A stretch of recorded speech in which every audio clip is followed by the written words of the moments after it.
నాన్న కథ చెప్పు నాన్న. అనగనగా ఒక పెద్ద రాజ్యం అనుకోని కారణాల వల్ల అది రెండుగా విడిపోవాల్సి వచ్చింది. సిరి సంపదలు నిండుగా ఉన్న రాజ్యాన్ని ఓ రాజు పట్టుకెళ్లిపోయాడు. పేదరికం అప్పులతో ఉన్న ఓ రాజ్యాన్ని ఇంకో రాజుకు అప్పగించారు. ఆ రాజు పేరే చంద్రుడు. మరి చంద్రుడు ఏం చేశాడు? చంద్రుడు తనకున్న అనుభవంతో ఏం చేశాడంటే తన ప్రజలకి మంచి భవిష్యత్తు ఇవ్వాలని, ఆ రాజ్యాన్ని సంపన్న రాజ్యంగా తీర్చిదిద్దాలని దేవతల రాజధాని అమరావతిని ఇక్కడికి తీసుకురావాలనుకున్నాడు. కాని కళ్ళబొల్లి మాటలు చెప్పి ఒక రాక్షసుడు ప్రజల్ని మోసం చేసి అధికారాన్ని చేపట్టాడు. అమరావతిని సర్వనాశనం చేయాలని చూస్తున్నాడమ్మా. మరి అమరావతి ఏమనుకుంటుంది నాన్న? అమరావతి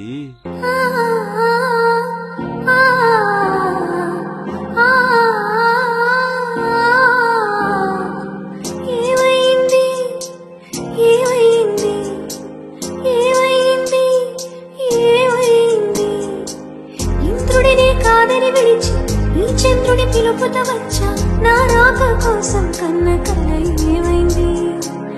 అమరావతి అంటే వచ్చా, ఆకాశమంతా ఆశతో వచ్చా, కృష్ణమ్మని సాక్షిగా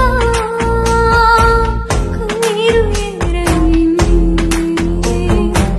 దుర్గమ్మని వాకిట అమరావతి ఏమైంది? ఏమైంది? ఏమైంది? ఏమైంది? ఏమైంది?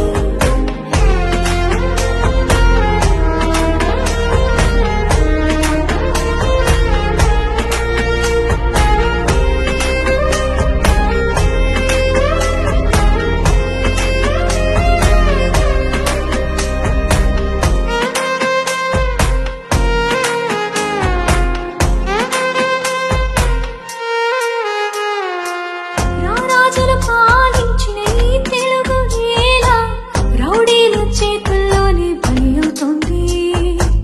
కలకాలం సంతోషంగా ఉండాల్సిన రాష్ట్రం కర్కోటక పాలన వల్ల శోకంలోనే రాష్ట్రం కొలువైంది.